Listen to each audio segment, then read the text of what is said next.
केवळ इंद्रदेव यांचा सारथी मात्र प्रथमतः राजकर्त्यांच्या चरणी लीन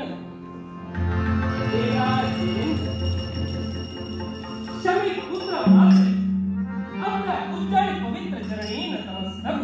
सारथी मात्र आपले मार्ग सदैव शुभकर होतील असा या आपल्या रथाचा म्हणजे देवराज देवेंद्राचा आपल्याला सादरणीय खऱ्या अर्थानं आशीर्वाद. थोरा मोठ्यांचा मिळालेला आशीर्वाद म्हणजे स्वतःच्या पाठीशी मिळालेलं संरक्षणाचे अभेद्य कवच.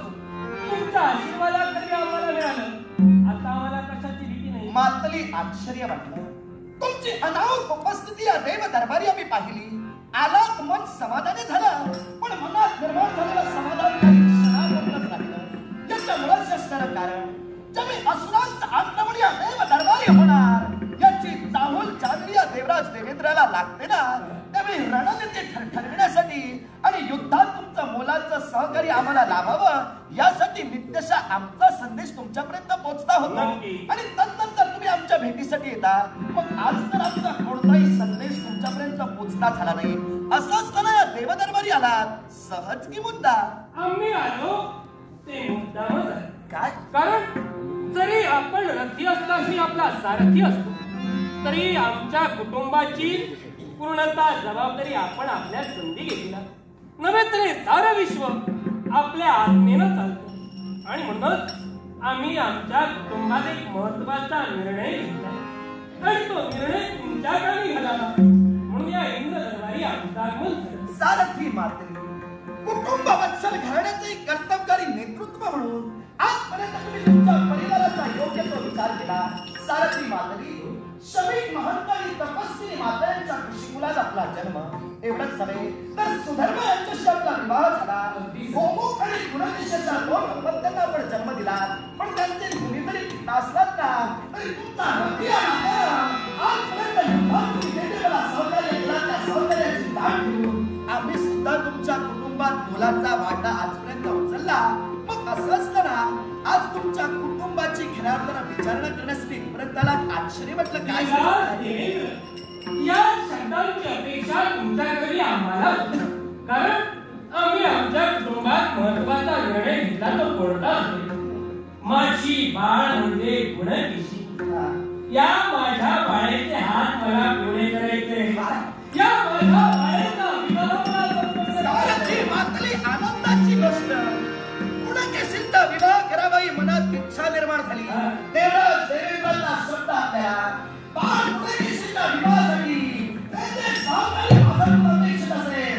निर्माणी स्वच्छ अंतःकरणाने करायला तयार आहे. देवराज देवेंद्र सहकार्याची अपेक्षा नाही.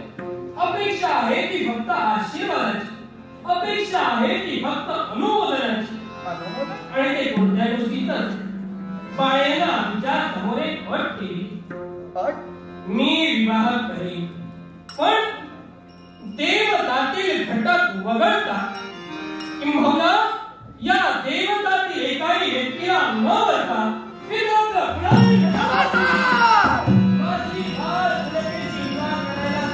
सारथी मातली देवराज भाग्या नात्यानं तिच्या त्या पटीला आम्ही मान्यता दिली. सारथी मातली अहो काय करताय? तुम्ही एक देवतातील घटक आहात.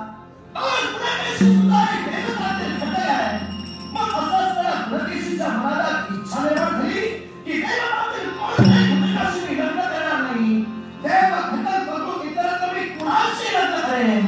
माझ्या प्रश्नाचं उत्तर मला तुमच्या मुखातून हवं आहे. सारथी मातली सांगा, गुणकेशीच्या मुखातून चांगले शब्द बाहेर पडले, त्यावेळी देवतातील घटक म्हणून हे शब्द ऐकताना तुम्हाला ते कसं वाटतं? नक्कीच तुमचं म्हणणं देवेंद्र महाराज रास्त आहे. तिच्या मुखातून निघालेले शब्द आम्ही ऐकले.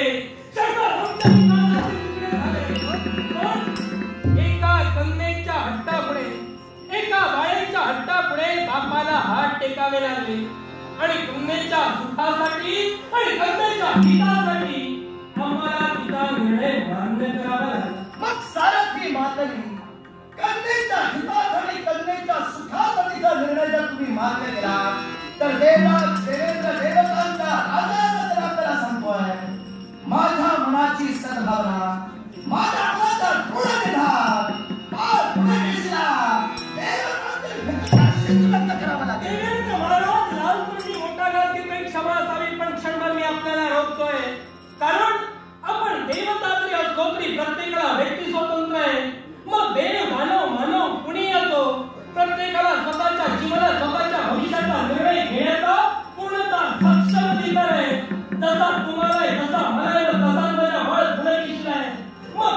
अधिकार किंवा माझा अधिकार मी घोषवू शकतो, मग कुणाची सुद्धा स्वतःचा अधिकार घोषवू शकतो. सारथी मातली, या विश्वात प्रत्येकाला वैयक्तिक स्वातंत्र्य आहे, स्वतःचे निर्णय घेण्याचा सक्षम अधिकार या विश्वात प्रत्येकाला जरूर आहे. पण खऱ्या अर्थाने आपल्या उज्ज्वल भवितव्याचा मार्ग आखत असताना इतरांच्या चारित्र्याला गालबोट लावण्याचा अधिकार नियतीने या विश्वात कुणाच्या हाती दिला नाही. देवेंद्र, इतरांच्या चारित्र्याला गालबोट लावण्याचा प्रश्नच उत्पन्न होत नाही, कारण माझ्या बाळ गुणकेशला देवता वगळता इतरांच्या कुणाशी विवाह करायचा आहे, पण देवता कोणती कमतरता आहे असे माझ्या बाळाच्या मनात. सारथी मातली, तुम्ही तुमच्या कन्येचा विचार करता, तुम्ही फक्त तुमच्या एका कन्येचा विचार करून माझ्याशी बोलता, पण देवतांचा राजा या नात्याने मला आपला एकाचा विचार करून चालणार नाही, मला लाखांचा विचार करायचा आहे. सारथी मातली, आज देवतातील घटक असून सुद्धा गुणकेशने इच्छा प्रदर्शित केली की देवतातील कोणत्याही घटकाला मी भरणार नाही. मग मला सांगा, देवतातील असे कित्येक घटक आहेत ज्यांचे विवाह अजून व्हायचे आहे. मग माझ्या प्रश्नाचं उत्तर मला हवं आहे. जर बाळ गुणकेशने हा निर्णय जर घेतला तर उद्या जनमानसा खऱ्या अर्थाने मजबूत होते. देवतातील घटक गुणकेशी देव घटकाला कोणालाही भरणार नाही हा निर्णय घेते म्हणजे निश्चितच देव घटकात काहीतरी दोष आहे, देव घटकात काहीतरी कमतरता आहे. मग उद्या देव घटकाची होणारी निर्वंशता याला जबाबदार कोण? देवेंद्राचा बाळ गुणकेशने एकीला जर का विवाह केला तर सारा देवतांच्या चारित्र्याला जर का डाग नसला तर तुमचं म्हणणे तर माझ्या बाळेचा मनोगत आहे आणि माझ्या बाळेची मनोगतीची इच्छा आहे. मग एका कन्येची इच्छा पूर्ण करणं बाप या नात्याने माझं कर्तव्य आहे. इच्छा मान्य नाही, कन्येची इच्छा बापाला निश्चितच परिपूर्ण करावी. घरातील वाढत्या कन्येच्या लग्नाचे निर्णय घेण्याचा अधिकार हा सर्वस्वी आतापर्यंत ज्येष्ठांना आहे. तेव्हा मी आपल्याला सांगू इच्छितोय, वेळोवेळी युद्धात तुम्ही मला सहकार्य केलात, मी तुमच्या रथेमध्ये सारथी म्हणून वावरलात, तेव्हा देवी घटकाला गालबोट लागण्याची ही वेळ येते. तेव्हा तुम्ही घरातील वरिष्ठ व्यक्ती आहात, चला गुणकेशीची समजूत घाला आणि देवतातील घटक तिला जो आवडेल त्या घटकाशी तुमच्या हात निवड करा. देवेंद्र, मी माझ्याकडे कुठेही प्रयत्न केले, पण माझी गंगा जर का आपल्या मतातील ठाम असेल तर गंगेच्या मनाविरुद्ध स्वतःची प्रतिष्ठा राखण्यासाठी गंगेला दुःखाच्या काही करण्याला हा कितीही भाग नव्हे. फक्त एका कन्येचा विचार करू नका.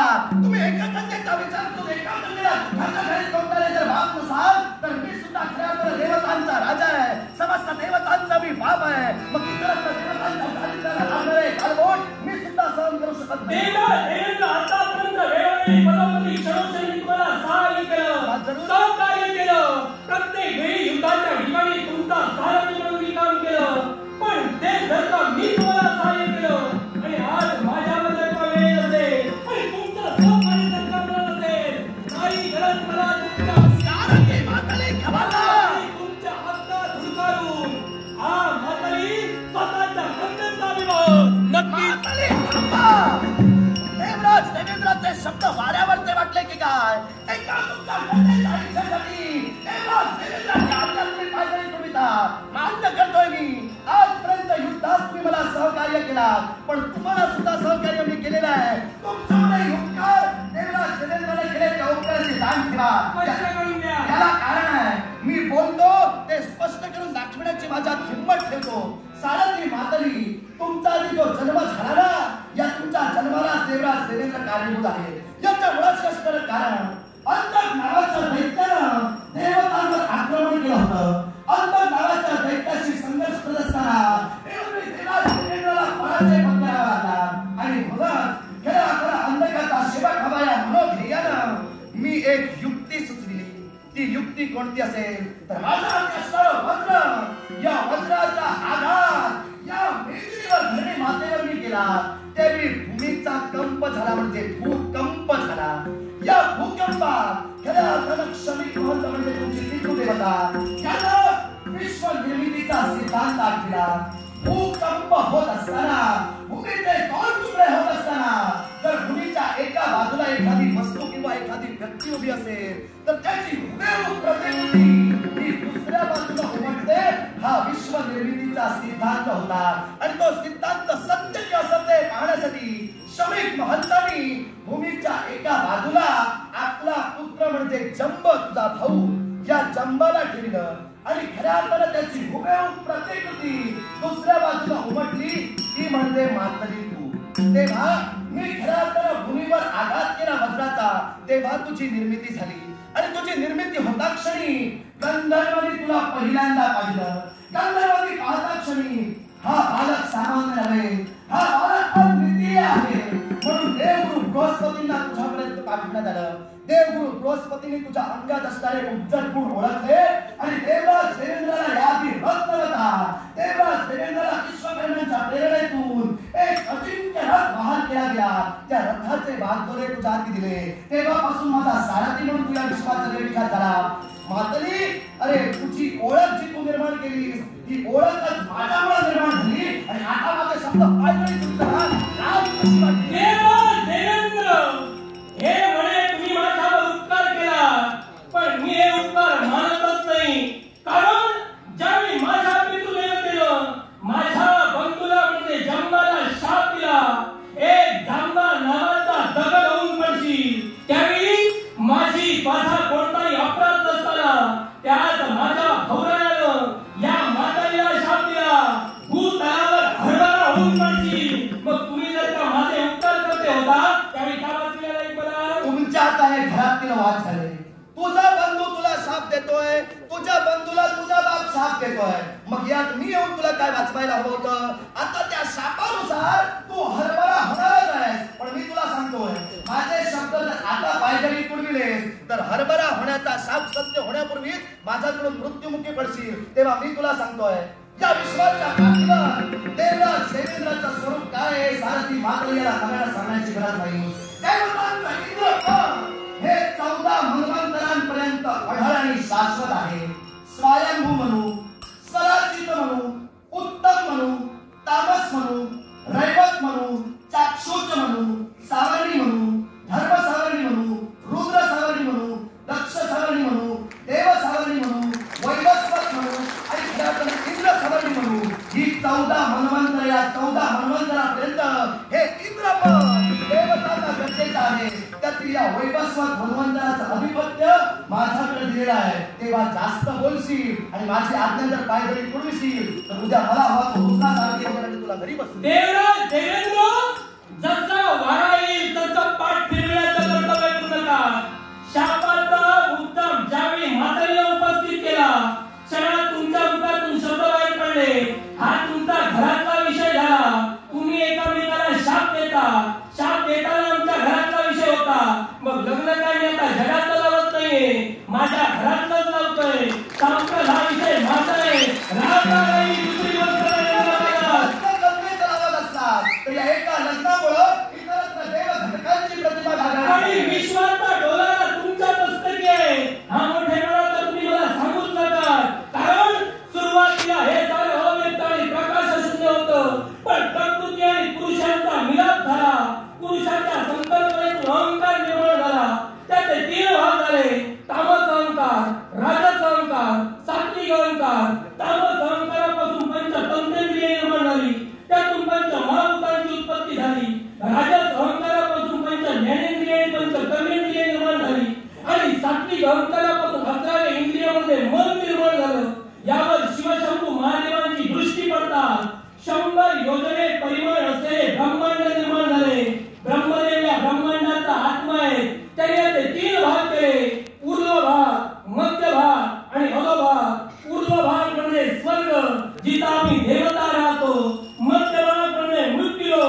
विप्रा, मुनी, कद्रू, वीरता आणि या आदित्य आणि कश्यप यांचा पुष्पा धन्य करण्यासाठी ज्याचा जन्म झाला तो हा पुरंदर नावाचा इंद्र.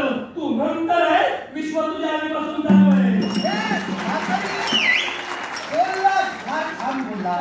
पण मी तुला असं सांगितलं नव्हतं की विश्वाची निर्मिती माझ्यापासून झाली. मी काय म्हटलं, तुझी निर्मिती माझ्यापासून झाली, त्यामुळे तू कितीही बोललास तरी तुझ्यापेक्षा श्रेष्ठ मीच. याचं कारण आहे, तू जे बोललास त्या साऱ्याचं मूळ म्हणजे प्रत्यक्षात नियती ठरते. नियती या विश्वात स्त्री आहे. नियती स्त्री जरी असली तरी तिच्यावर प्राकृत स्वरूपात वावरणाऱ्या परमेश्वराचं आधिपत्य आहे, हे तुला माहित असेल. या प्राकृत स्वरूपात वावरणाऱ्या परमेश्वरानं नियतीरूपी स्त्रीला वचन दिलं आहे की मी तुझ्या कोणत्याही कार्यात हस्तक्षेप करणार नाही. तेव्हा देवतांचे विवाह देव घटकांशी करावे की इतरांकडे शिकावे, हा सारा खेळ नियतीचा आहे. तेव्हा तुम्ही मला इथे येऊन सांगताय तुमच्या कन्येचा विवाह हा देव घटकाशी बघून तुम्ही करणार आहात, म्हणजे निश्चितच देवतांना अपमानित तुम्ही करता. मग त्यांना सारा खेळ नियतीचा असेल तर तुम्ही केलेला मला ठरवू शकत नाही की माझ्या कन्येचा विवाह कुणाशी होईल. ते नियतीच्या पुढे मी जाऊ शकत नाही, किंबहुना तुम्ही जाऊ शकत नाही. पण खऱ्या तर प्राप्त परिस्थितीचं अनुकरण करता देवतांच्या प्रतिमेला जर गालबोट लागत असेल तर देवतांचा राजा या नात्यानं देवतांची बाजू सक्षम करणं माझा धर्म आहे. ही माझा धर्माच्या वतीनं माझ्या पदाला अनुसरून सुद्धा एक बाप या नात्यानं केवळ कन्येच्या सुखासाठी तुमच्याशी वैर करावं लागलं तरी मला ते मान्य. कोणाकेशीचे तुम्ही मित्र आहात म्हणून जर माझ्याशी वैमनस्य घेत असाल तर खऱ्या तर देवतांचा पिता या नात्यानं देवतांचा राजा या नात्यानं मी तुमच्याशी बात निश्चितच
काय चाललंय?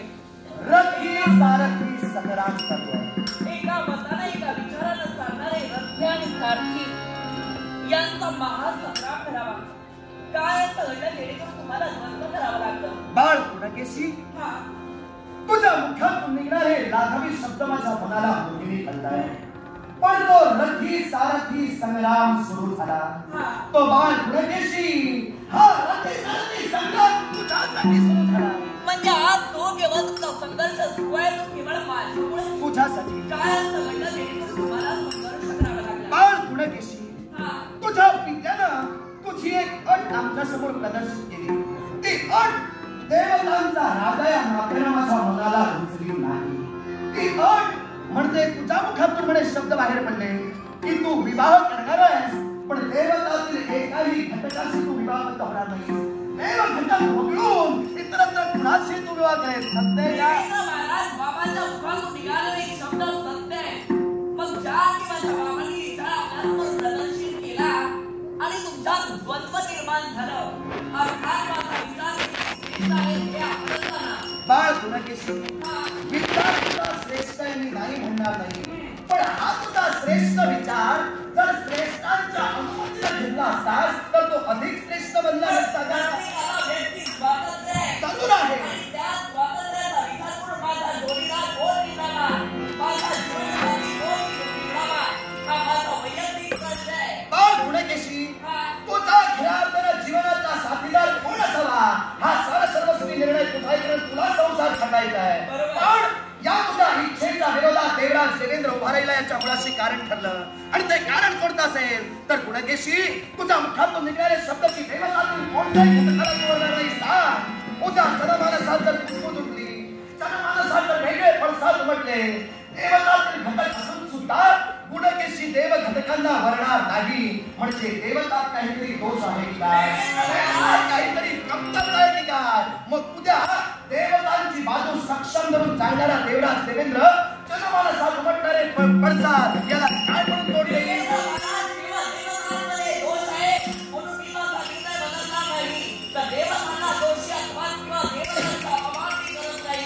एक विश्वासावर वेगळा आनंद मला निर्माण करायचा आहे.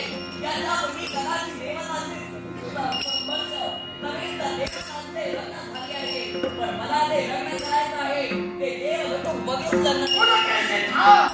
विश्वासावर म्हणे नवा आदर्श देणार आहे. अगं हे आदर्शाचे तुला खऱ्या अर्थानं विचार आठवलेले नाही. या खऱ्या अर्थानं आदर्शाच्या नादात खाली घालावे लागेल. माझ्या प्रश्नाचं उत्तर दे. खऱ्या अर्थानं सारथी मातली ही तुझी जन्मदाती पितृदेवता ना, पण तुझ्या या पित्याबरोबरच खऱ्या अर्थानं माझी कन्या म्हणूनच मी तुझ्याकडे पाहिलं ना.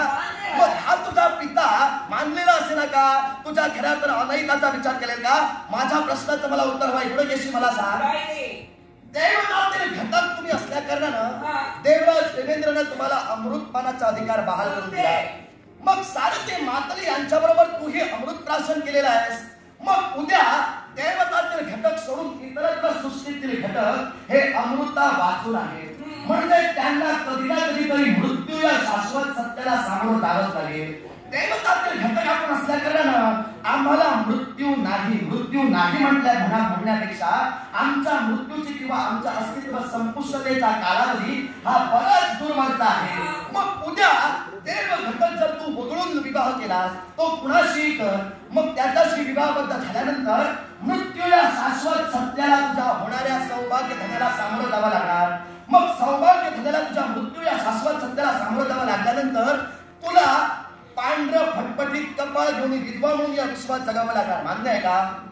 मग त्यापेक्षा अमृत प्राशनाचा अधिकार ज्याला बहाल झाला त्या देवतातीलच कोणत्या तरी घटकाशी तुला आवडेल त्याच घटकाशी विवाहबद्ध हो आणि तुझं मंगल घडव. मी माझ्या निर्णयावर ठाम आहे.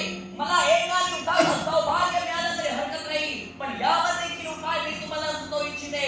तर काय एखाद्या मानवाशी समजा मी एखाद्या मानवाशी लग्न केलं तर आपण त्याला अमृत द्या आणि अमर करा, पण माझ्या निर्णयाला आपण देखील होकार द्या. कुणी यावं आणि मला सांगावं याला अमृत द्या आणि मोकळं करा, त्याला अमृत द्या. अमृत म्हणजे तुला काय वाटतं. अमृत म्हणजे सामान्य गोष्ट नव्हे. या विश्वात अमृत प्राशनाचा अधिकार देवतांना प्रदान झाला आणि खऱ्या अर्थानं अमृताचा कुंभ हा 21 वर्ग आहे. तुला माहित असतील 21 वर्गातील ज्योतिष वर्गात आहे.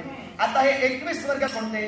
ज्योतिष वर्ग, श्वेत स्वर्ग, कमल स्वर्ग, विमल स्वर्ग, अभियाजित स्वर्ग, प्रकाश स्वर्ग, सिद्धी स्वर्ग, नाद स्वर्ग, तृप्ती स्वर्ग, प्रेमळ स्वर्ग, निर्मळ स्वर्ग, निर्मळात स्वर्ग, अनंत स्वर्ग, नित्य स्वर्ग, अधीत स्वर्ग, सच्चिदानंद स्वर्ग आणि महास्वर्ग हे 21 वर्ग झाले. मग 21 वर्गातील ज्योतिष वर्गात अमृताचा कलश आहे, त्यावर माझा अधिकार आहे. तू येऊन सांगशील याला दे आणि त्याला दे, मला जमणार नाही. त्यापेक्षा मी देवतांचा राजा आहे. माझी आज्ञा माना आणि देवतातील घटकाची विवाह करा.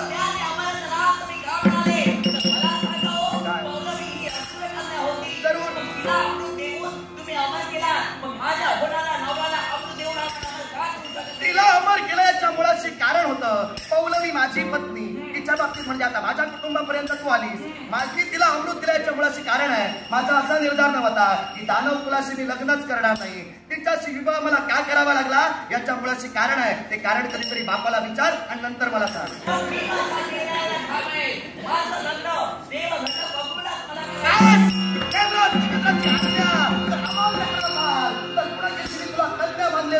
माझा शब्द बाह्य जर मागत असेल तर तुला प्रतिकार करून माझ्या शब्दानुसार मी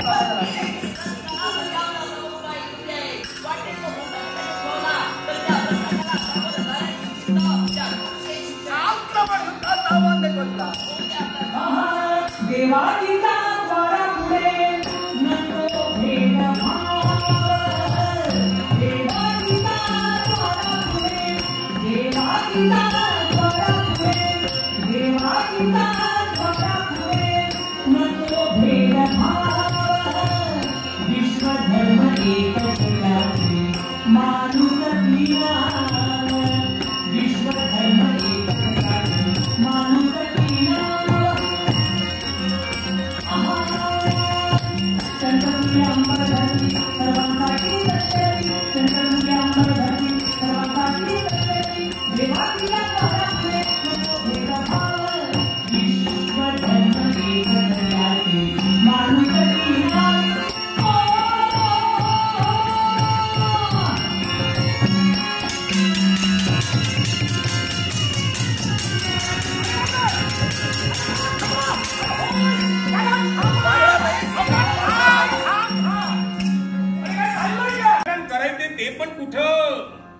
या देवलोकातलं नाही.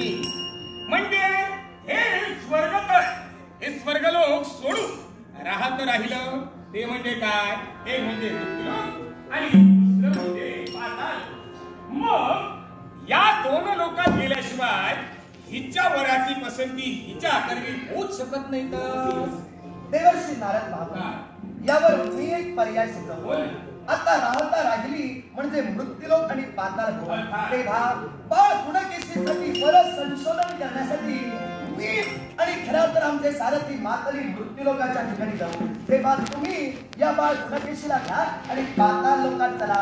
तिला जो आवडेल पाताळ भवनातील प्रत्येक युवक दाखवा आणि आम्हाला सूचित करा. तदनंतर पार पाडू. मृत्यूलोकात गेल्याच्या नंतर केवळ तुम्हाला कुणीतरी आवडलं असेल तिथं मात्र लग्न ठरवू नका. कारण व्यक्ती स्वतंत्र हिला असलेल्या कारणानं पहिल्या प्रथम केवळ हितवून करायला हवी. काय बाबा तुम्ही काय ठरविलात आम्ही काय ठरविलं दोन्ही कडूनही वर ठरवू आणि पसंती ते काही उतरेल. बरोबर की नाही? गोंधळ नको. एकामेकांचा विचार आणि तू केव्हा सुंदर अशा प्रकारची वेशभूषा कर. आपल्याला जायचंय नटून नटून. पाहिल्याच्या नंतर काय? अगं तुला पाहिल्याच्या नंतर कित्येक जण प्रेमातच पडतील. काळजीच करायला नको.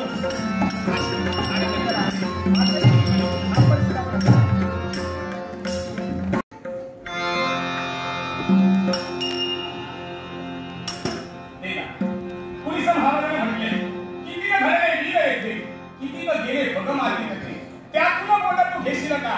काय घडे उद्या ते भाकीत करशील का? मुळीच नाही. स्वार्थासाठी शोधत फिरतो मानव देवस्थान पण श्रम तो करीतो तयाचं दिसतो भाकरित भगवान. केवळ श्रम केल्याशिवाय काही माणसाला मिळतच नाही. म्हणून एकच मला सांगणे संपत्ती धष्टपुष्ट असलं तरी सुद्धा दुसऱ्याचं रुष्ट घालण्यापेक्षा ते नष्ट करण्यासाठी कष्ट करून श्रेष्ठ होणं. आणि याच्यासाठी देवा केवळ परमेश्वराला म्हणजे तुझं नाम सदैव ओढ्यष्ण महत्वाचे. म्हणून देवा एवढं सांगणार तुला अनन्य भावे शरण होईल. अनन्य भावे शरण होईल. अनन्य भावे शरण शरण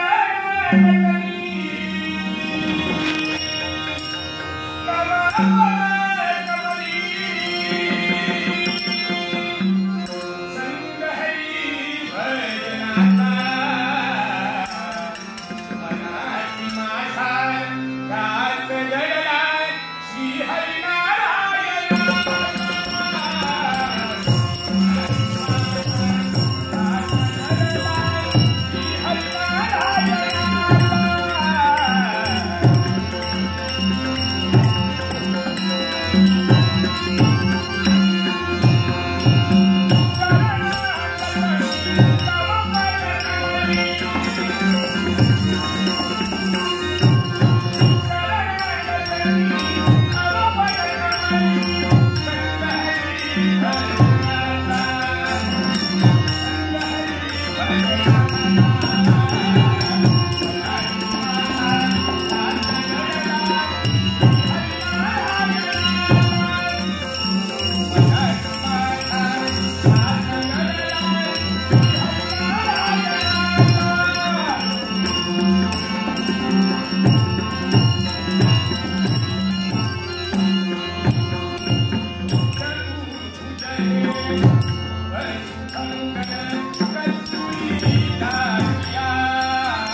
करतोय. वाम बाजू आमची रिक्त आहे. मग जोपर्यंत स्वर्गावर होत नाही तोपर्यंत स्वर्गावर स्वर्ग होणार नाही. मग प्रतीक्षा.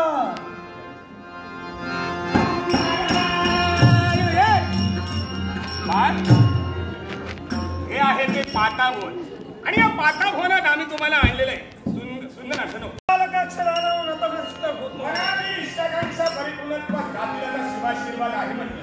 आपला आशीर्वाद मिळाला म्हणून तर समाधान बनवू लागलं. पण मला सांगा या आमच्या पाताळ भवनाच्या राज्यात आपलं येणं झालं. या तिथे आसनावर अधिष्ठित होऊ पण झालं मला चिंता तुझी वाटते. जास्त बोलण्यात वेळ दवडायचा नाहीये. माझी मुद्दा महत्वाचा आहे. माझी काळजी करूच नका. आणि तुझी काळजी माझ्याशिवाय करणार तुझ्या आपुलकीचा जवळचा कोण असेल तर हे ब्रह्म बरोबर की नाही बाबा रे. वाईट वाटते का काय वाईट वाटतंय. अरे एवढं अप्रतिम सौंदर्य वर्गासाठी पिळदार विषयी अगडबंबती पण उपयोग काय. हे कसं काय उपयोग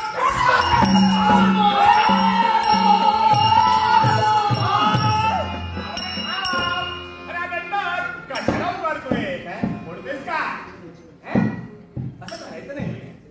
मी सांगू तुला म्हणजे तू बोलशील हे ऐकून घ्यायचं. अरे पण तू केलेला अपमान सहन करायचा. तुझा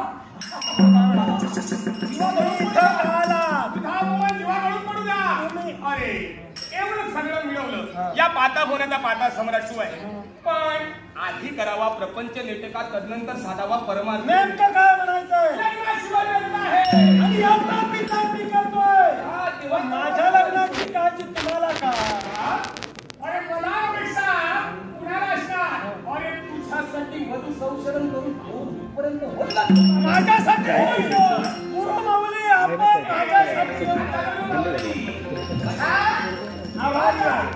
आभारी आहे. आता घेऊन आला घेऊनच आलोय जरा बाय.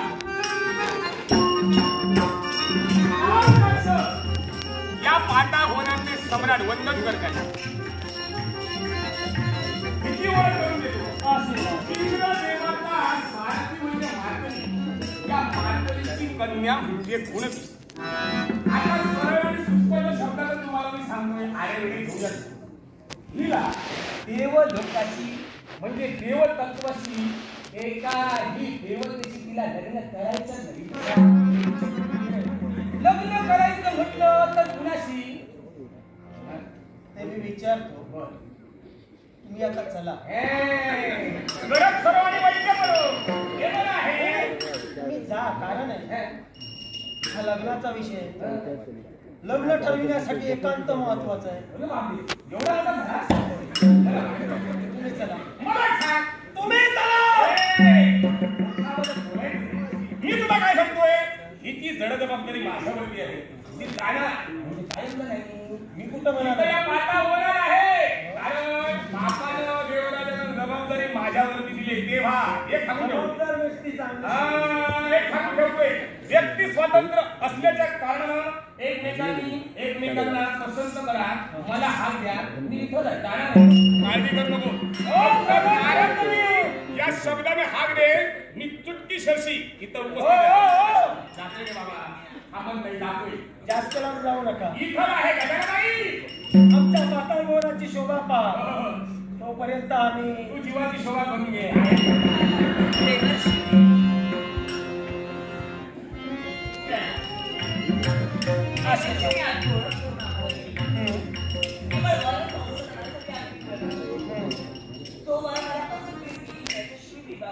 बसा. हे संस्कार आहे.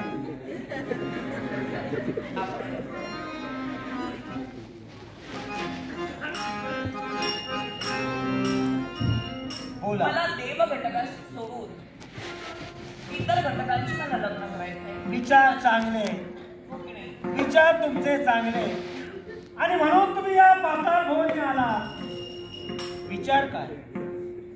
मला जोवर आवडेल हा त्याच्याशी मी लग्न करेन.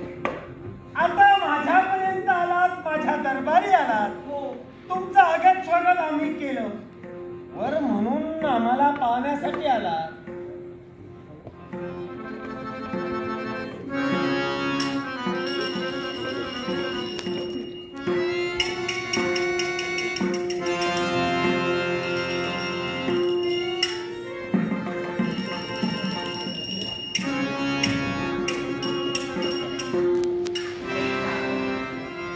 बोला ना. क्षमा करा. क्षमा? पण इथं काही घडलंच नाही. याला कारण अरे आहे. क्षमा कशाची? याला कारण आहे. क्षमा करा असं मी का म्हणाले? तर आपण मला हवे कधी पसंत नाही. तेव्हा आपल्यासोबत माझं लग्न होईल असं मला तरी वाटत नाही. हवे तसे पसंत नाही. नेमकं याला कारण तुझ्या आहे. पसंतीत काय आहे? याला कारण आहे. काय? तुमच्याबद्दल माझ्या मनात जे प्रेम भावना निर्माण व्हायला होती हा, कशी होत नाही. हा तुझ्या भावनांचा प्रश्न आहे. तेव्हा हा तुझ्या भावनांचा प्रश्न आहे. मग माझ्या भावना हा, माझं लग्न हा. मग तुमच्या मनात भावना देखील निर्माण व्हायला नको आहे. अगं पण मला सांग ना, माझ्या मनात भावना झाल्यात निर्माण. तुझ्यासारखं सौंदर्य माझ्यासमोर आलं, चालू आहे, सगळे माझ्या जीवनात आले. पण असं सौंदर्य मी नाकारतच नाही. पण तुम्ही म्हणतात की माझ्या मनात भावना निर्माण झाल्या नाही. पण अगं नाव सांगून भावना निर्माण होतात का? तुमच्या आणि माझ्या भावना ज्या की एकमत होत नाही, जुळत नाही, त्या लग्न होईल असं वाटत नाही. अगं होईल, ती घाई संकटात नाही. नको. तू घाई करू नको. नको. आता कुठंतरी आलीस, नाव सांगतोय, तू म्हणतेस की तू मला पसंत नाही. नाही. काय कमी आहे माझ्यात? तुमच्या कमी असं काहीच नाही. मी तुमच्याकडे कमतरता वाटते असा प्रश्न नाही. पण माझ्या मनात आपल्याविषयी काहीच निर्माण होत नाही. अगं बोलल्यानंतर होईल. नको. तेव्हा हा आपला विषय आपण इथंच थांबूया. तुमच्या मनाला वाटेल, हा. तुमच्या बुद्धीला पटेल त्याप्रमाणे या जगात वावरावं, एखाद्याचा घटनेत अपमान करावा, यातला मी समजतोस की काय? पांढरा नरेश आपला अपमान मी मुळीच करत केलायस. तू माझा अपमान केलायस. या गणगोल सकाळच्या राज्यात तुम्ही आला, हा. सप्त भोपाळाच्या ठिकाणी राहण्याचा कार्य केला, वधू संशोधन करण्यासाठी तुम्ही आलात. सत्य. मग मला सांगा, या माझ्या राज्यातून तुम्ही जाणार आहात. हा. या माझ्या जनतेने ऐकलंय की ही नवरा शोधण्यासाठी आलेली आहे. मग नवरा शोधण्यासाठी आली आली, मग माझ्यात कमी काय आहे हे तुम्ही सांगा आणि इथून चला. पांढरा न पैसा आहे सारं पांढरा मला नाव ठेवतील. देवाची मी प्रथमच आपल्याला नमूद केलं काय? की जर का माझ्या मनात प्रेम भावना निर्माण झाली, नव्हे तर आपण मला पसंतीत आलात, हा. तर मी आपल्याशी आता लग्न पण पसंती करण्याचा प्रश्न उरत नाहीये. जिथं माझी चूक काय आहे, मला म्हणण्याचा प्रश्न उरत नाही. कारण तुम्ही जेव्हा ती करता तेव्हा ते आमच्याकडे काही कमी आहे.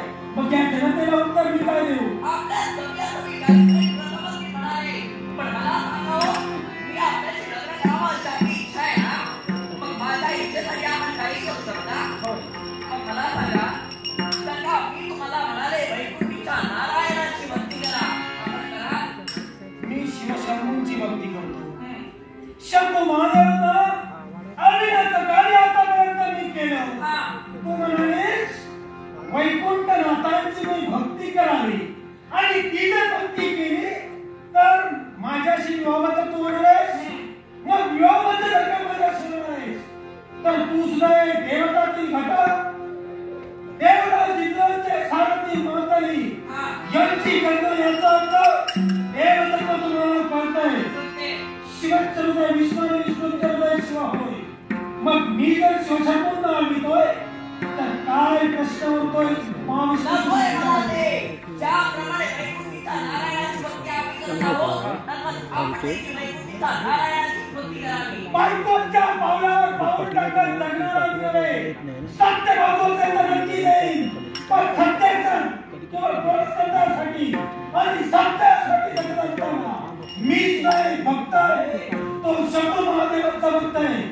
शंभू महादेव आणि वैकुंठीचे नारायण हे कोणी वेगळे आहेत का? सीता आपण माझी इच्छा पूर्ण होणार नाही. हे आपलं लग्न कदापि होणार नाही. अब लग्न होत असेल तर माझ्या लग्न करेल तर तुझ्याशी करेल. मला देखील सदैव करायचंय. माझ्या इच्छेला आपण माझ्या पोटा मानायला येणार नाही. एक प्रतिक्रमण तुला निर्मिल्याशिवाय मी गप्प बसणार नाही. प्रतिकाला मी देखील माझ्या हाती घेईन. तुम्हाला प्रतिकार करेल, पण मी माझा निर्णयाला ठाम नाही. कोणत्या तऱ्हेनं तुझी इच्छा पूर्ण करतेस मलाही पाहिजे. हे सुरानो चंद्रभान हे सुरानो चंद्रभान कांधयाचे ओ समाधा कांधयाचे ओ समाधा प्रियकरा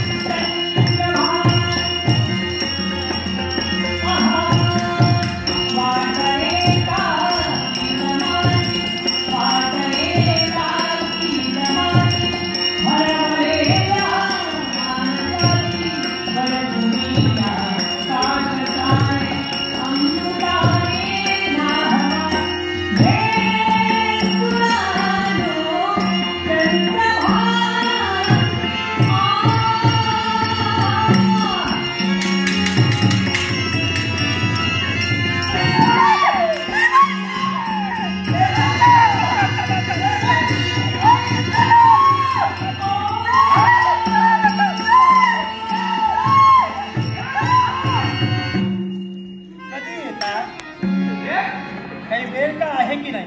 माणूस ना बरका असा पण जय का तुझ्यासाठी तुझ्यासाठी नेहमी खंबीर असणारा कालवर्ष गंभीर हो याला कारण आहे. काय वाटलं काय तुला? ए, हिला काय झालंय का? हिला गंभीरच करून मला एक पाठवणार. कालवर्ष काय? अरे लग्नाचा विषय हलक्या हलक्या हाताने सोडवायचा विषय जो जबरदस्ती करतोय हा. कसं काही लज्जाला मनाला वाटते की मग मला सांग, माझ्यावरती आहे. मला सांग, जबाबदारी जर का तुझी आहे या राज्यापर्यंत मी तुम्हाला बोलविलं होतं. मला एक सांग, मग मी तुम्हाला जर बोलविलं नाही मी लग्नाआधी ठरविलं होतं का? काय? लग्नाची बोलणी करण्यासाठी बोलविलं होतं.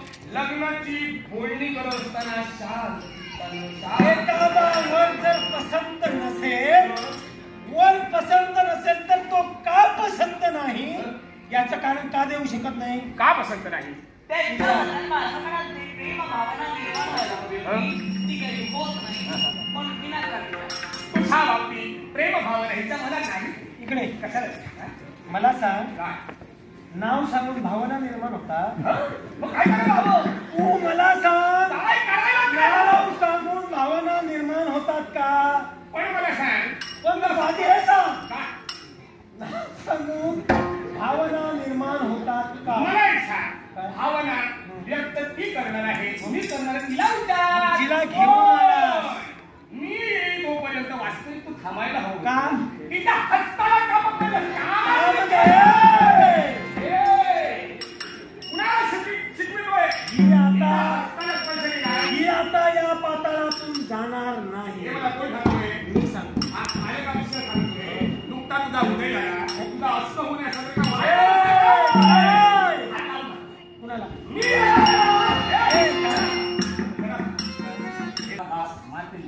आणि त्याचा देश म्हणजे इंद्रदेव याच्यापर्यंत एक काम कर, तिला इथं ठेव. कशाला? आणि तू जाऊन ये. हे मी तुझं ऐकून घेतलं जाणार. कुणाला सांगतोय? मग मला सांग, माझी गुरुमावली म्हणून हे तुम्ही करू शकत नाही. करू शकतो का? पण आता नाही. का? आता ही जी बाजू जबाबदारी मारतात. हे बाजू मारतात. हिला पाठवून दे ना. ए, इकडे. येणार नाही. तुला. येणार नाही. आणि लावून दाखवा. काय? अरे, अस्म करून टाकेल. काय हिंमत? अपेक्षा मला आहे. सांग, अरे, गुरुला जर का अशा पद्धतीने सतावतोस, भस्मोशी रे भस्मोशी. सर्व विद्या ही तुझी होईल. हे खालून ठेवतोय वाटपेल घेऊ दे. जबाबदारी माझ्यावरती आहे. हे हाताला स्पर्श ऐका सत्तर माता तिला माझी करा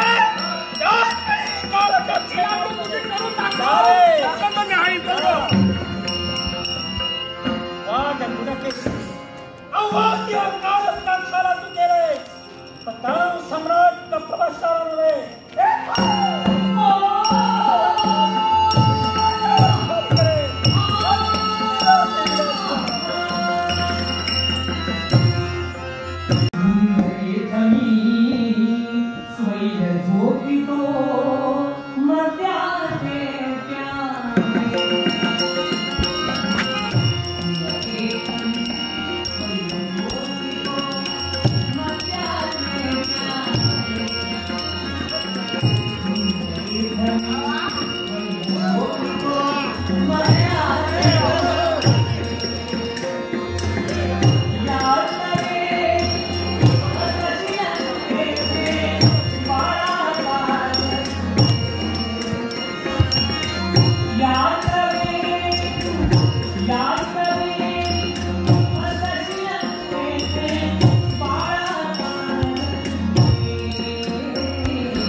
पण अजून माझ्या लगीन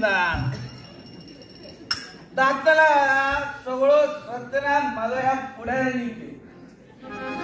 या पुढाऱ्यांचा पैसे आली होय बरोबर. पैसे येतात कधी कधी आता पैसे घेतलेली का ह्यो पुढारी करू आला म्हणा. पुढारी पुढारी सगळे पुढारी बदलले.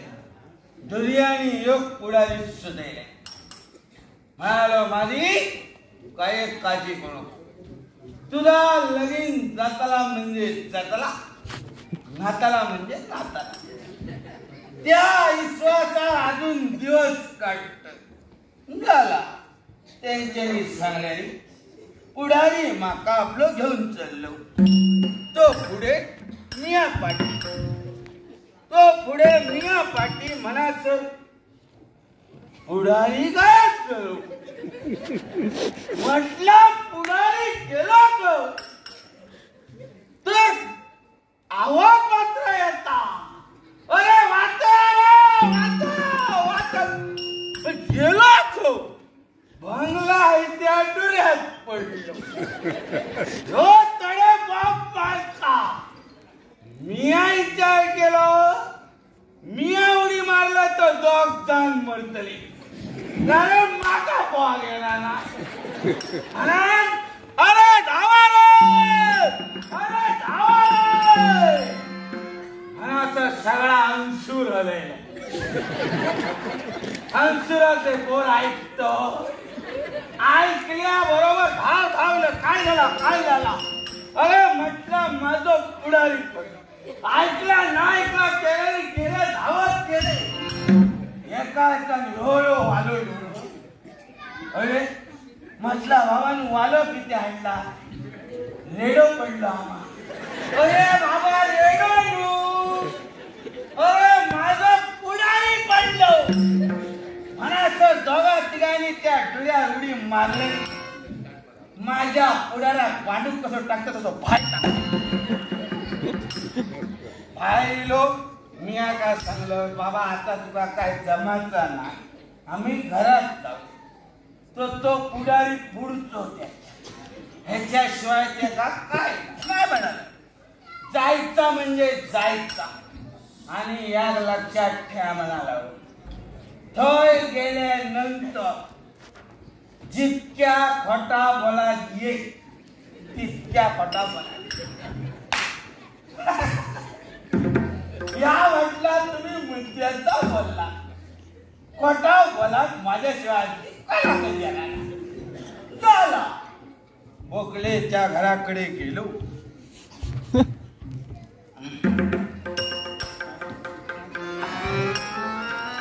मी आपलो बसलं. त्यांच्यानी पाणी बिणी काय ता दिल्याने मी विचार करतोय आता येतली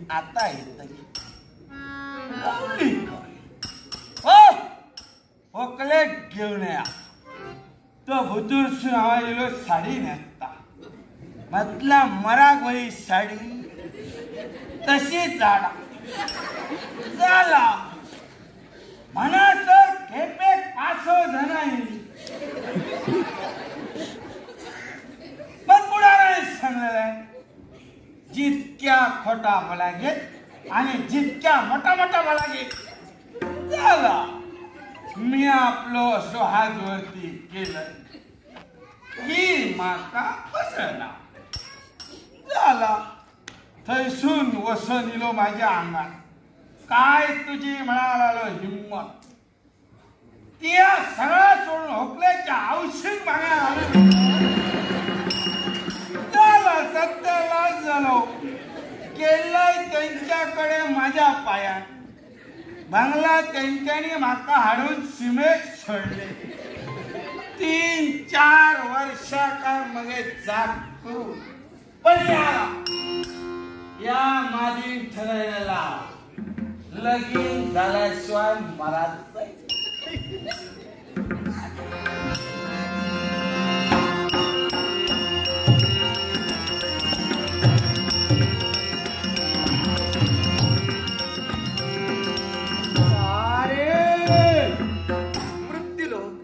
धरणी मातेचं क्षणाक्षणाला बदलणारं सौंदर्य कणावरले पर्वतो. कमलाकर गावड्याने आमच्या कलागुणांचा गौरवकडे लाखोचं वर्ष दिलंय. कमलाकर गावडे यांचे आभार बक्षाचा आनंदाने स्वीकार. त्याचप्रमाणे रुपेंद्र कोणकर राहणार महापण याने देखील आमच्या कलागुणांचा गौरवकडे लाखोचं वर्ष दिले. त्याचप्रमाणे कैलासवासी लक्ष्मण यशवंत धुरी यांच्या स्मरणार्थ यशवंत धुरी राहणार कुडा वाडी वरवडे याने देखील पारितोषिक दिले. त्याचप्रमाणे जयेश तांडेल राहणार मोचेमाड, पंकज माडी आमचे मित्र. त्याचप्रमाणे विश्राम धुरी, अनंत यशवंत धुरी, कैलासवासी अनंत यशवंत धुरीचे आभार मानतो. त्याचप्रमाणे बंटी घाणीगावकर.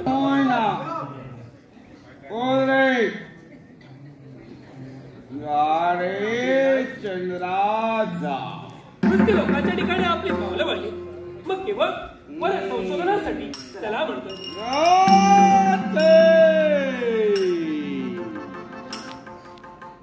मार्गात एक अपरिचित व्यक्ती काय जागृती देवी.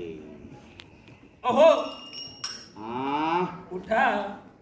कोण बरा आलाय? आम्ही आलो. स्वर्गात घेऊन आले. स्वर्गात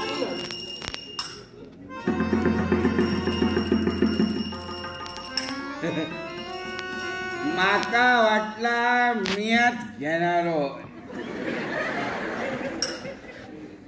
बंगलो मागो एकच पाय लागणार ना. हे दोघजण ह्यांचे 2 पाय लागणार म्हणजे हे माझे दोस्तान.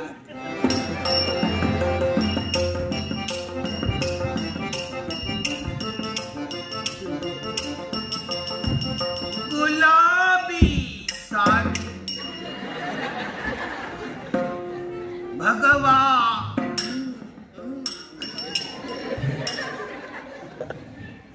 डोळे लागले आहेत काय घातलं त्याचा साधारण 12. काय रे बाबा थोडे जातात जरा दूरच उभे राहा. नाही शिगमो सरलं मरे. तुम्ही जातात कडे. तुम्ही आम्हाला कदाचित ओळखलं नाही. आम्ही इथले नव्हे. आम्ही स्वर्गातून आलो. स्वर्गात तुम्ही जर स्वर्गात सुनीला माझी आजी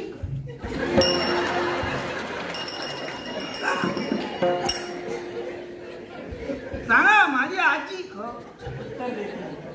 तुम्हाला तिथं नेल्यावर दाखवू. मी तुमच्या स्वर्गात येऊ बघा. सोरेकरान स्वरूप कितको जरी घेतले स्वर्गात जाऊचे गोष्टी करूच का. आम्ही स्वर्गातून आलो ते या भूतलावरून मृत होऊन स्वर्गात गेलो नाही. तर आमचं वास्तव्यच स्वर्ग आहे. देवराज 33 कोट देवतांचे अधिपती. कदाचित ऐकून माहिती असेल देवराज देवेंद्र ते हे. आणि आमचे सारथी मातली ते हे. तुम्ही दोघांनी असा ठरवला का तिया माझं नाव सांग मी तुझं नाव सांग. हा? पण मी माझा सांगतो महारे या भूमी तलावर अवतरला आणि या विश्वात माझी म्हणून प्रसिद्ध झाला. कारण सगळ्यांच्या आधी तोच बरं, आपली ओळख छान आहे. आम्ही आमच्या महत्वाच्या कामासाठी पुढे जातो. खरे जातात. बाळ गुणकेशी म्हणजे या मातलींची कन्या आहे. हिच्यासाठी उत्तम असा वर शोधायचा आहे. त्यामुळे वर संशोधन करण्यासाठी स्वर्गातून आम्ही मृत्यू लोक झालो. ते मार्ग सोडा आम्हाला जाऊ. पुढे घाई कशाला बरे करता. तुम्ही लाट योग्य ठिकाणी बसल्या. आता दोघांनी ठरवलं पण दोघांनी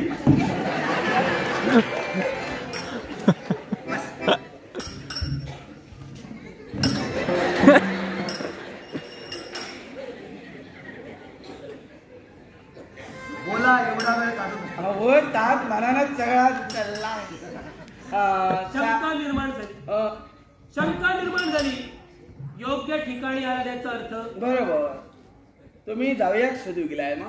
होणार हो होणार. साधारण काय अपेक्षा तुमची. उत्तम असा वर तिच्यासाठी हवाय. कारण गुणकेशी कशी आहे माहितीये का.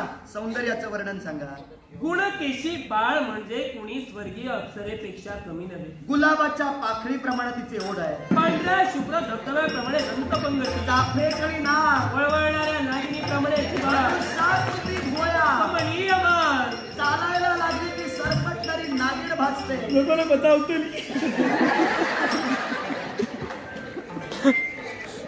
मग या तुम्ही बरोबरच तिच्या सौंदर्याला साजेल शोभेल असा वर हवाय म्हणून आम्ही जातोय. थांबवलात का. तुमच्या पाहण्यात आहे का कोण.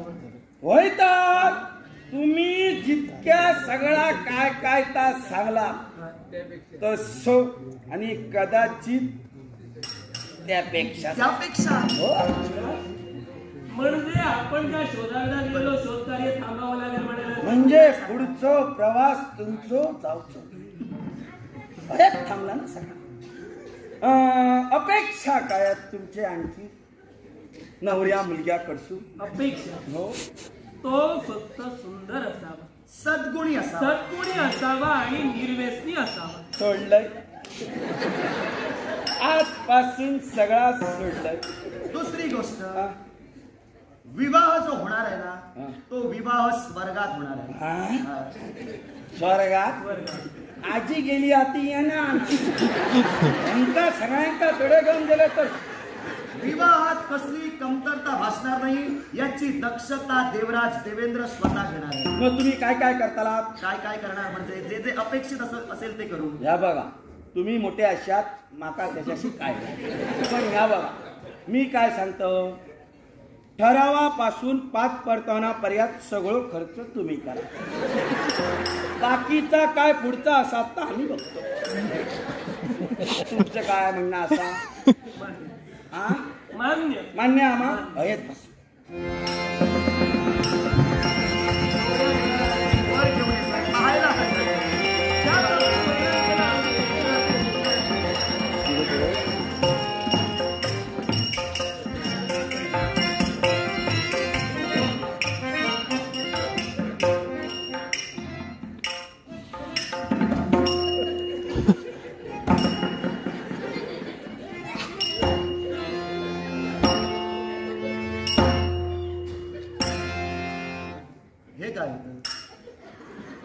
नवरा मुलगा तुमच्या पुढ्यातच आहे.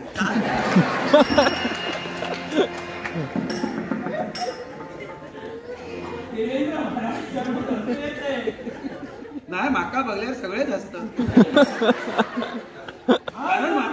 मी माझ्या कन्येसाठी निवडला.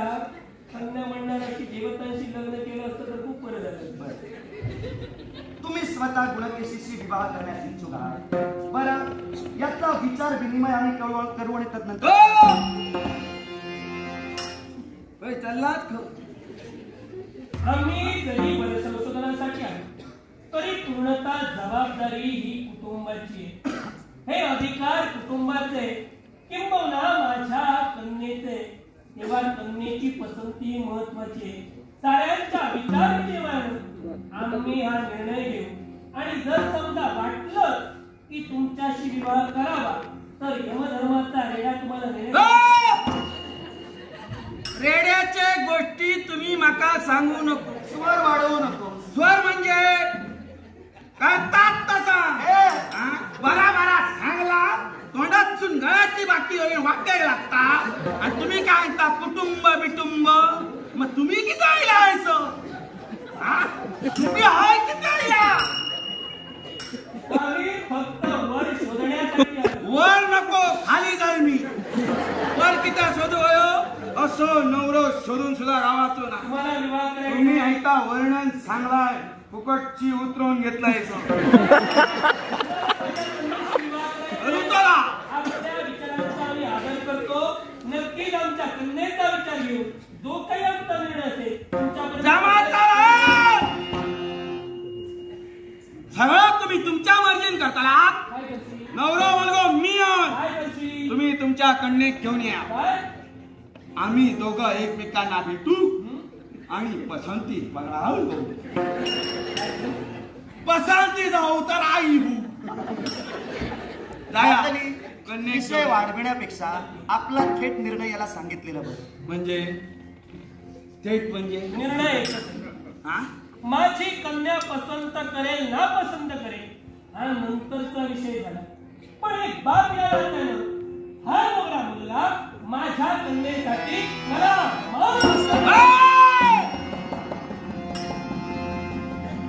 आतापर्यंत तुमचं ऐकून घेतलं.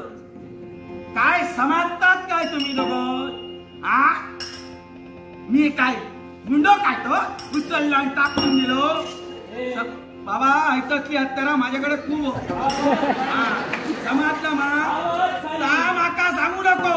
मग माका आधी किती सांगला तुमचा आधी ठरलेला होता तर मगा किती लागलात तुम्ही. आम्हाला तुझ्याशी माझ्या कन्येचा विवाह करायचा काय म्हणणं. आणि काय तुझ्याशी विवाह करायला झाला असा होत नाही. कसं नाही करू का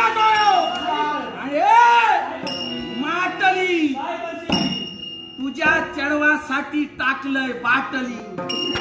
ती परत घेऊ पाठी पुढे बघू ना. लक्षात ठेव तुम्ही माका झुडकारून जाता. तुमका माहिती नाही आईचा. जेव्हा माझा ताकदीन चालला ना आम्ही युक्तीन करतो. काय करशील अशा तुम्ही स्वर्गातले देव. या देवाच्या पुढचा तुम्ही एक देव असा. मी 12-5चा गणित या 12-5चा गणित याद करतो. तुमच्या दोघांच्या नावात 50 नारळ फोडतो. नाही तुमका माझ्याकडे येऊ लागेल तर नावाचं माझी समूच आहे ना.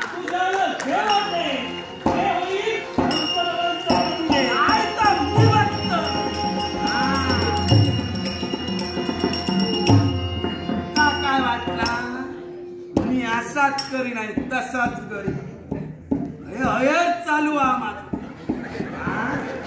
हे सांगतो लगेच करू. कैलासवासी लीलावती यशवंत धुळी यांच्या स्मरणार्थ मयूर गौरी आमचे मृदंगमणी किसान निवेदकर आमचे साधवादक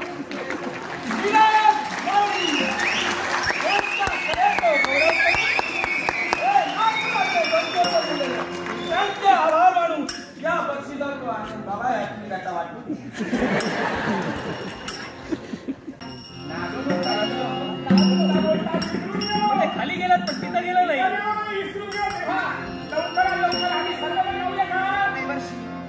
मी देवतांचा राजा आहे. तेव्हा आता फक्त नागलोकच जर का राहिला असेल तर मात्र वाईट वाटून घेऊ नका. तुम्ही त्रैवर्ग तिथपर्यंत चला. तिथं काय घडतंय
जीवनाची आशा सोडली त्या विश्वाच्या ठिकाणी देव मानव दानव पशु पक्षी किती पुढे येतो. सौभाग्य नाही त्या स्त्रीला या विश्वापुराचा आत्मा नाही. स्वतःच्या जीवनाचा कंटाळा येऊन आत्मनाश करावा असा एक विचार माझ्या मनात थैमान घालू लागला. पण तो थैमान ज्यावेळी माझ्या मनात घालू लागला त्यावेळी मातृत्वाचं काळीत्वाचं जागृत झालं. ते का असेल? होय माझा बाळ सुटणार.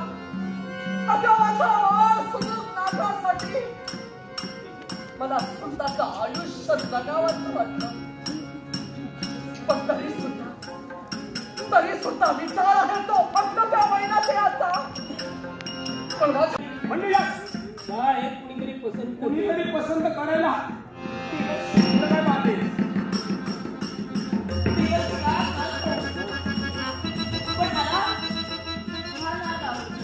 काय हा ना हा म्हणजे सुमुख तुला आवडलाय. पण बाई ग किती जरी देवराज इंद्र आणि हा इंद्र देवांचे सारथी यांचं नाव मातली असेल आणि यांची कन्या तिचं नाव फुलविशी. चिकुरनाथ यांची भार्या म्हणजे सिंह आणि त्यांचा पुत्र म्हणजेच हा सुमुखनाथ. तेव्हा समस्त गोष्ट तुला मी कथीत करतोय. यांना घेऊन तुम्ही या नागलोकात आला. थोडक्यात सुस्पष्ट करतोय नागलोकात आलो याला सुद्धा कारण कारण तरी काय? कारण समस्त नागलोक झुंडाईनं हिला लग्न करायचं आहे ते आपल्या मनपसंतीनं. आणि या नागलोकातील एकटाच म्हणजे हा सुमुखनाथ हिला आवडलेला आहे. पण व्यक्ती स्वातंत्र्य आहे आणि मातोश्री तुम्ही आहात. तेव्हा तुमच्या मनात हे काय आहे ते स्पष्ट करा.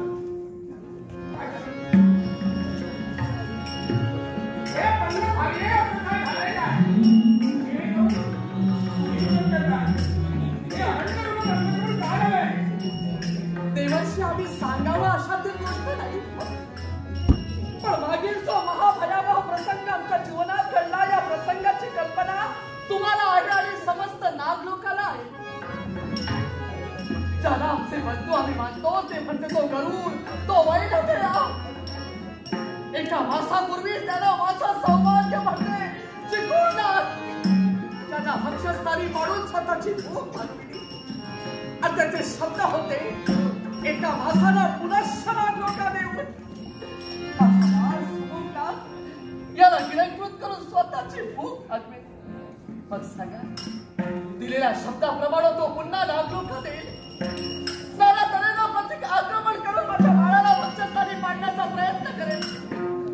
मग सांगा या जर का बालिकेला माझ्या पुत्राशी जर का विवाह केला असेल तर त्या तारुण अवस्थेत त्याला वैधव्य प्राप्त होईल. चांगलं बोललं. देवर्षी वैधव्याचे चटके काय असतात, वैधव्याचं दुःख काय असतं हे माझ्या व्यतिरिक्त दुसरं कोण जाणणार, कोण जाणणार. हे म्हणणं झाले. ते दुःख इच्छा नशिबी येऊ नये. एकंदरीत तुमचा विचार असा आहे, या लग्नाला नकार आहे आणि नकार बरं का, फक्त याला खरेदीला भक्षण करणार म्हणून नकार. चिंता करू नका. माझ्या कन्येच्या मनापसंतीला येता सुमुखाला असेल तर याच्या संरक्षणाची जबाबदारी या मातालीची आहे. इतक्यासाठी माताली म्हणतोय पूर्ण संरक्षणाची जबाबदारी काही याचीच आहे. आता काय होतंय? जर का माझ्या पुत्राच्या संरक्षणाची सारी जबाबदारी सारथी मातली आपण जर का घेत असाल, आता आमचा नकार नाही, पण दिलेल्या शब्दाला जागाल एवढी आमची सुद्धा मनाची खात्री आहे. आता या ठिकाणी माझ्या कन्येचा विवाह गोष्ट खरी आहे, पण आम्ही हिची पसंती घेतली, पण सुमून नागाला विचारलं नाही. बोलवा, तुझी इच्छा काय आहे, तुला करायचंय. मनाचा विचार मान तुझी. आता जर का आईची इच्छा असेल, आईने जर का हो म्हटलं असेल, तर आईच्या शब्दाच्या पलीकडे बाळ आईच्या बाहेर नाही. आवडली नाही का? तुला आवडली ना? आवडली. तुझी आवड महत्वाची. आता व्यक्ती तर सुंदर आहे, पण व्यक्तीबद्दल प्रश्न करण्यापेक्षा आईच्या आज्ञेत मी वागणार आहे. तेव्हा लवकरात लवकर लग्न कार्य पूर्ण करणं महत्वाचं. सुंदर आश्रम कैलासवासी मंगला सातोस्कर यांच्या स्मरणार्थ ज्येष्ठ नाट्यकर्मी जयवंत सातोस्कर यात कोणी बहुमान बक्षीस आले. जयवंत सातोस्करला आभार याचा आनंद. मंगला सातोस्कर यांच्या स्मरणार्थ ज्येष्ठ नाट्यकर्मी जयवंत सातोस्कर यांनी लाखों वर्षाने कैलासवासी मंगला सातोस्कर यांच्या आत्म्याला जीवनशांतीला अमृत गणपती प्राप्त करते. जयवंत सातोस्कर यांच्या आभारानंतर त्याचवेळी सन्माननीय मनीषा कुडाळकर यांनी लाखों वर्षाने मनीषा कुडाळकर तसेच कैलासवासी सन्माननीय बाबाजी यशवंत यांच्या आठवणी प्रित्यर्थ यशवंत श्री यांकडून पारदोषा कोंबले 100 रुपयांचा आलय पुढा.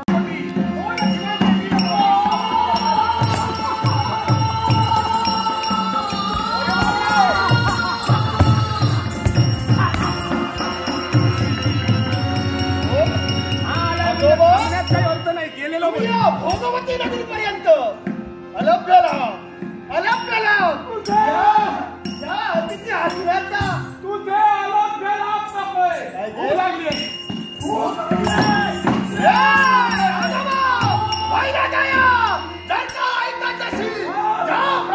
माझ्या पित्याचा शेवट करण्यासाठी सिद्ध झाला, पण यावेळी तुझा शेवट करण्यासाठी समुद्राकडे संकट करणार आहे.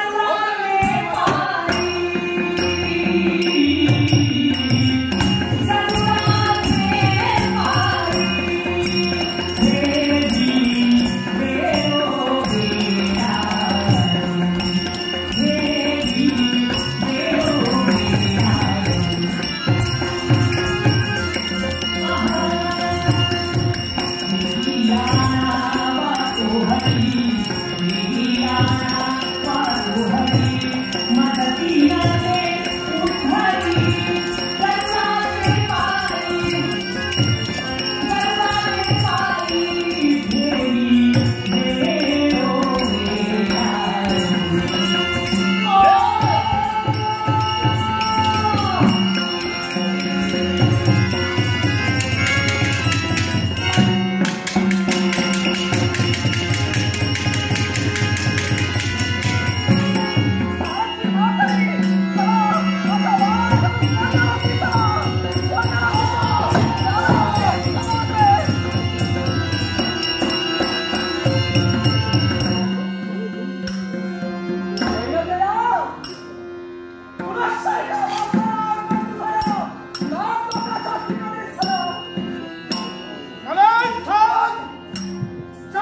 लग्न आहे माझं. मग ती आज किती आहे? लग्न आहे माझं. तू आज किती आहे? लग्न ठरवायला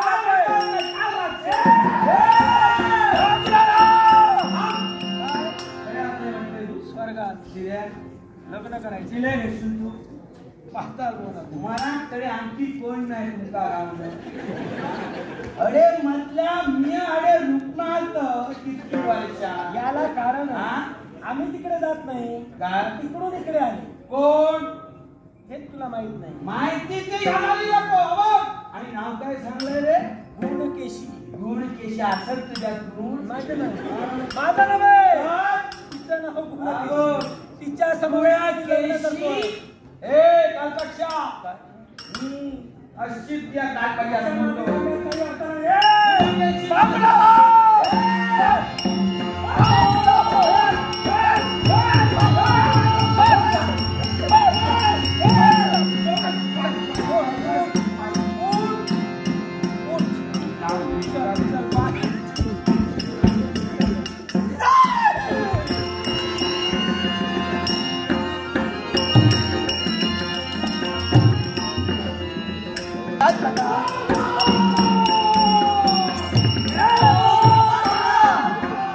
सावधाने शब्द आपल्या मुखात स्थित झाले. काय कारण? ही सुरुवात केली. परत काही करण्याची इच्छा होती, पण तुम्ही देवतांनी आतापर्यंत कपट केला.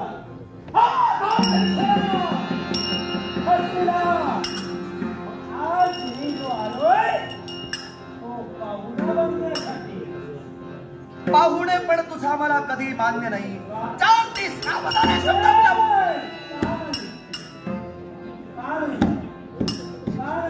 आमच्या मनाचा प्रश्न. माझ्या सुद्धा मनाचा प्रश्न. मग तुझ्या जर मनाचा प्रश्न आहे तर तुझ्या मनाचा प्रश्न सिद्धीस देण्यासाठी तुझं पाऊल उचल आणि माझं पाऊल उचल. तुम्ही देव आम्हाला नाकारता, मग देव जाणं बंधुत्वाचा नाता असताना ज्या बाळेश्वरानं प्रत्येकी कधी अशा देवतांची आक्रमण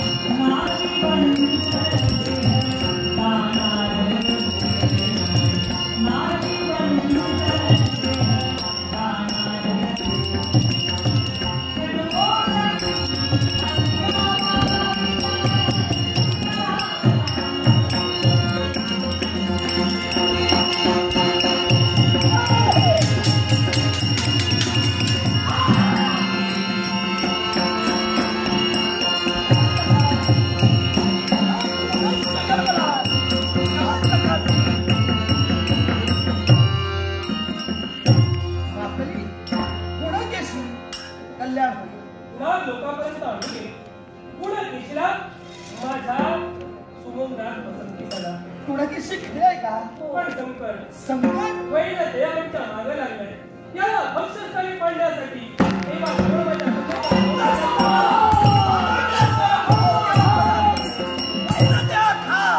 तुझा उद्देश माझ्या ध्यानी आलेला आहे तेव्हा माझा उद्देश सरकार तुमच्या ध्यानी आला आहे माझ्या उद्देश परिपूर्ण होणार नाही देवतातील घटनांचे एकमेकांना सहकार्य करा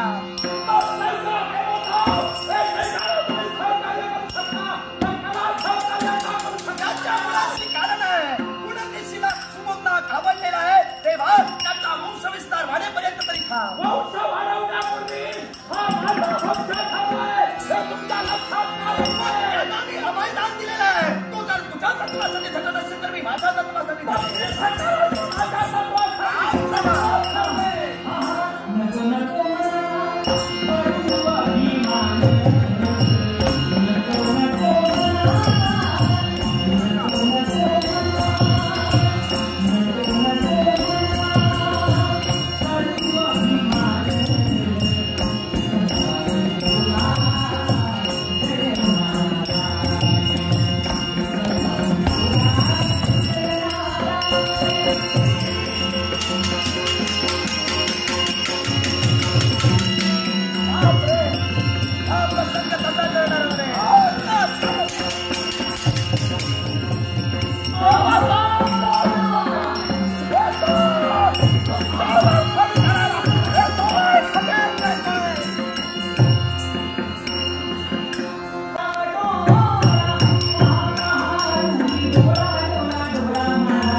पण ज्यावेळी तुझ्यावर तो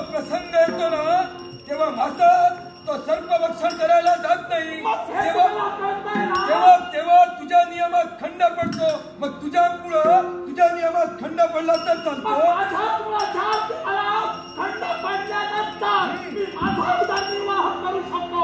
माझ्या भुकेचा शांतता करू शकतो. जोपर्यंत परिस्थिती जी माझ्या नजरेत खबर आहे त्या परिस्थितीची सुंदरता व्यतिरिक्त माघारी जाणं माझ्या नाना तऱ्हेनं मी तुला समजावलं, पण सांगून जर काही करणार नसेल तर मी तुला एकच सांगतो, सुमुख तुला मिळणार नाही.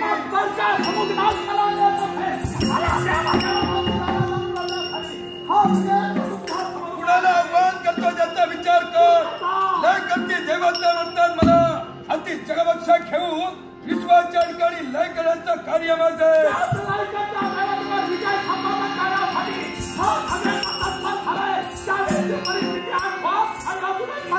अरे त्यावेळी तू आमच्यावर विजय संपादन केला, त्याला कारण काय असेल तर तुझ्या अंतर्यामी असणारी मातृभक्ती आणि मातृनिष्ठा, यामुळे तू विजय संपादन केला.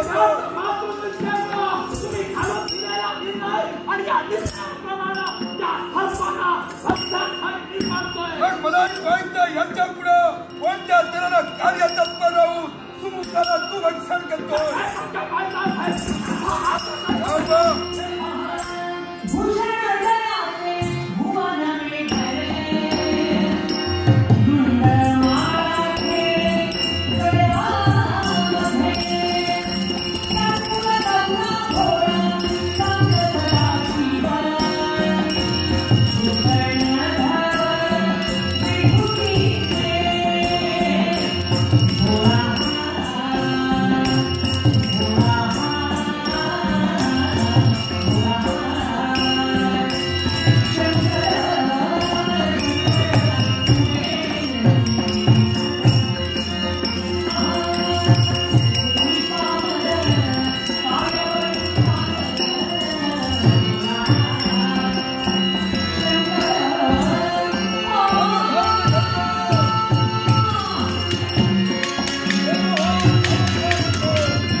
दिनांचा कैवारी वसतो भक्तांच्या अंतरी, वसतो भक्तांच्या अंतरी. आहे तो ब्रह्माचा अवतार, क्रोध तुझा अग्नी आहे तो तुझाच देह जाळी, शक्ती विवेकहीन ती तुझ्याच ओढी.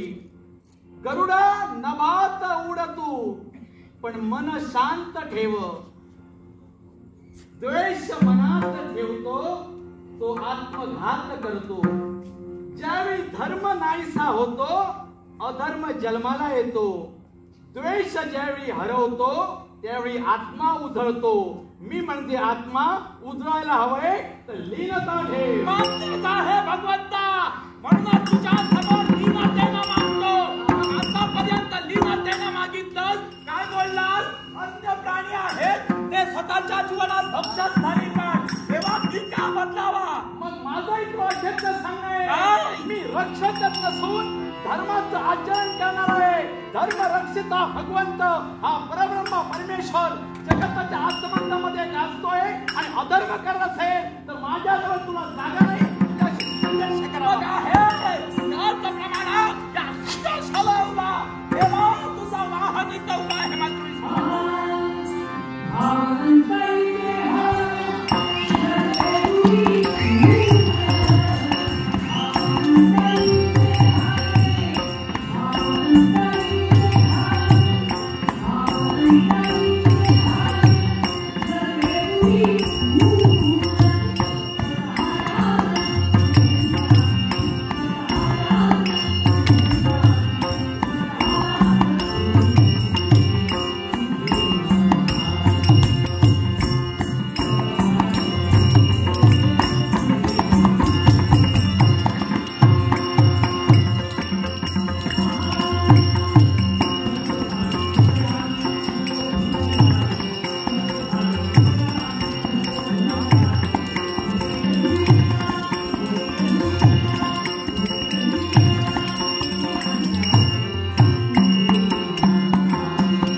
जवळ विराजित झालो नाही, कारण मूळ स्वरूपातला परब्रह्म परमेश्वर हा स्वर्ग सुखाच्या उन्नत आहे, तो वैकुंठ तिथंच आहे. देवा हा प्रश्न निर्माण झालाच होता रे, तू प्रथम उत्तर दिलंस.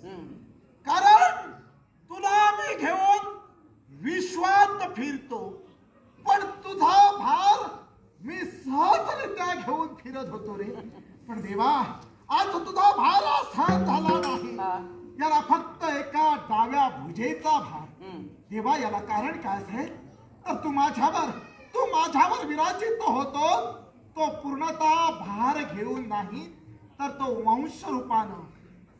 गरुडा मी पणाला गर्व जावला, संकट समय धाव बोलला, प्रेम भाव नसेच्या हाकेला, अर्थ न उरला त्याला. अरे भक्ती जावली लीन जनावर, भाव अर्पुनी जोडिले दोन्ही कर, शुद्ध मनानं भजले हे देव, म्हणून उभा राहिला सर्वेश्वर.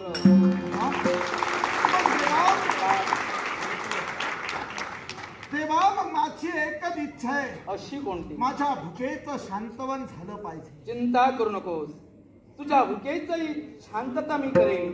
जे शापित मत्स्य अनेक जलाशयात सप्तद्वीपाच्या सप्त बेटामध्ये शापित मत्स्य वावरतात, जा त्यांना गिळंत करून तुझं उदर शांत कर. भार तुझा देवा मला सहन झाला पाहिजे. चिंता करू नको, जसा जसा अहंकाराचा मनोरा कमी होईल हे सुमुखनाथ, चिंता करू नका. अरे तुमचं स्थान माझ्या हृदयात असेल, माझ्या हृदयात असेल. माझ्या कन्येच्या विवाहाचं काय? चिंता करू नका, तिथं नातं जोडून आले ब्रह्मचंद्र आपण इथं जशी आज्ञा.